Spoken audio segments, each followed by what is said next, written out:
Naniniwala ka ba na kapag nagkaroon ka ng mga matatagumpay na anak, malaki ang ambag ng mga magulang sa tagumpay ng isang bata?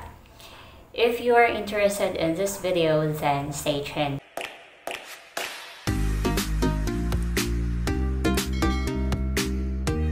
Hi, this is Miss Lindy again. Welcome to this channel. This channel talks about motivations and insights. If you like videos like this, then feel free to subscribe. Pag-uusapan natin ngayon yung mga kadalasan na nagtatagumpay. This is just my opinion.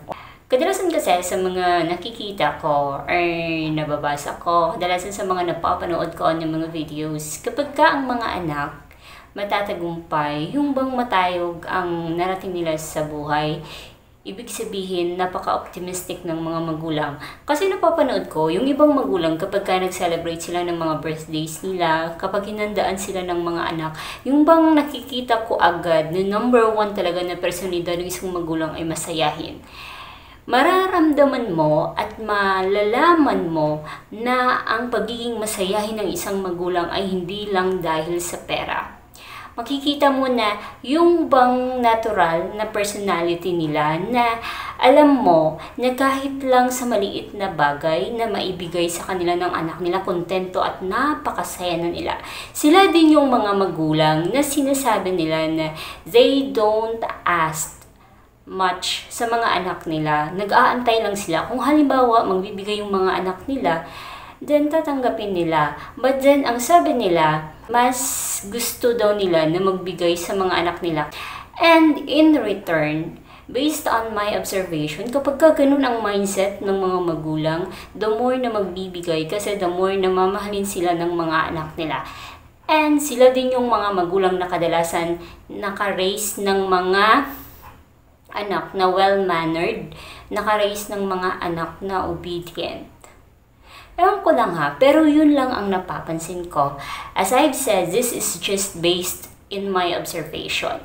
Naniniwala din ako na kapag ka ang magulang, very optimistic, kapag ka ang magulang ay malayo or matayog ang pangarap nila sa mga anak nila, ang magiging kalalabasan ay magkakaroon sila ng matagumpay na mga anak.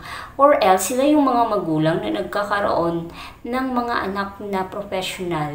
Sila yung mga magulang na nagkaroon ng mga anak na, alam mo yung nakatrabaho ng maganda sa ibang bansa, o di kaya naman kahit dito sa Pilipinas, sila yung mga anak na nagkaroon ng mga matataas na posisyon. It's because of their parents. Now, halimbawa ikaw, magulang, matayog ang pangarap mo sa mga anak mo, and then kapag ka ikaw din magulang ay maganda ang pagpapalaki mo sa mga anak mo, well, nasasabi kong maswerte kang mga magulang at ang mga anak ay maswerte sa mga magulang na ganun.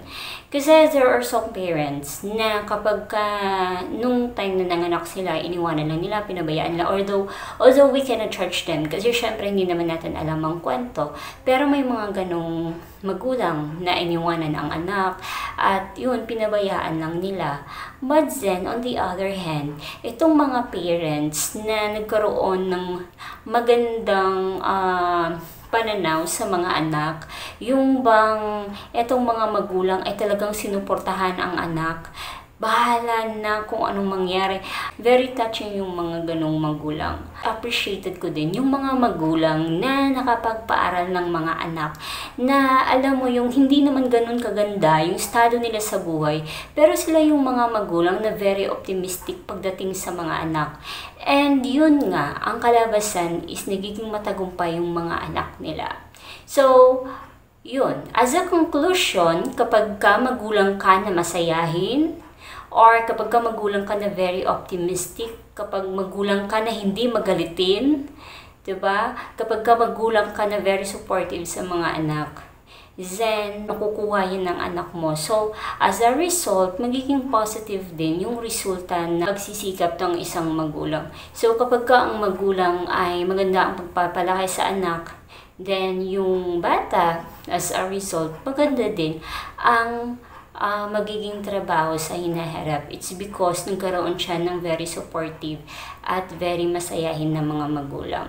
Kasi yun ang nakikita ko sa mga videos, di ba, kung minsan sa social media, makikita natin kadalasan sa mga masayahing magulang ay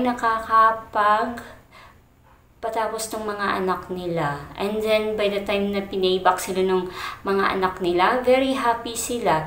Pero, yung mga words of wisdom nila ay napakatindi. At talagang makukuhanan mo sila ng lesson. Makikita mo sa mukha nila na ang kasiyahan nila ay hindi dahil sa pera, kundi ang kasiyahan nila ay dahil talagang natural na masayahin silang tao. So, ang pagiging masayahin, for me, is napakalaking puntos para sa mga magulang. So kapag ka masayahin kang tao, tatanda kang masayahin. Kapag ka ang tao ay marunong magpasalamat sa mga maliliit na bagay, then hindi katatanggihan ng pagpapala. It's because you are a very cheerful and very thankful person. So mamana din yun ng anak mo, pati yung mga anak mo ay magtatagumpay sa buhay. If you like this video, kung sang-ayon ka sa video na ito, you can hit the like button. If you haven't subscribed yet, you can subscribe to this channel. This is Miss Lindy again. Thank you for watching.